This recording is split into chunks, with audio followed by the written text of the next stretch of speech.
بسم اللہ الرحمن الرحیم۔ السلام علیکم ناظرین، آپ دیکھ رہے ہیں عنایت چیمہ وائس اور مجھے کہتے ہیں عنایت چیمہ۔ ناظرین، عنایت چیمہ وائس میں ایک بہت ہی بڑھیا سٹوری کے ساتھ خوش آمدید۔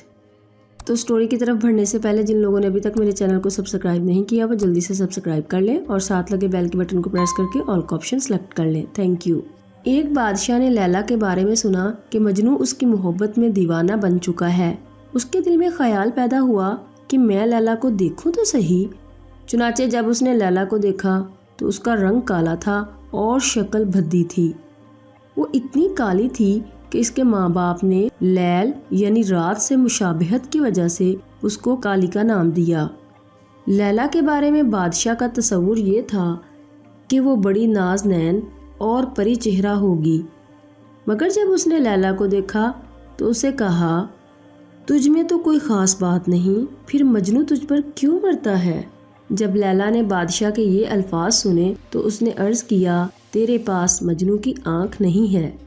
اگر مجنوں کی آنکھ ہوتی تو تجھے دنیا میں میرے جیسا کوئی خوبصورت نظر نہ آتا۔ مولانا رومی رحمۃ اللہ علیہ فرماتے ہیں کہ ایک صحرا نورد نے ایک بار مجنوں کو دیکھا، غم کے بیاباں میں اکیلا بیٹھا ہوا تھا۔ ریت کو اس نے کاغذ بنایا ہوا تھا اور اپنی انگلیوں کو قلم، اور کسی کو کوئی خط لکھ رہا تھا۔ اس نے پوچھا، اے مجنوں، تو کیا لکھ رہا ہے؟ تو کس کے نام خط لکھ رہا ہے؟ مجنوں نے کہا کہ لیلا کے نام کی مشق کر رہا ہوں۔ اس کے نام کو لکھ کر میں اپنے آپ کو تسلی دے رہا ہوں۔ مولانا رومی رحمۃ اللہ علیہ لکھتے ہیں کہ اس سے معلوم ہوا کہ جب دنیا کے محبوب کا نام لکھنے اور بولنے سے سکون ملتا ہے تو محبوب حقیقی کے ذکر و نام لینے پر کس قدر سکون ملتا ہوگا۔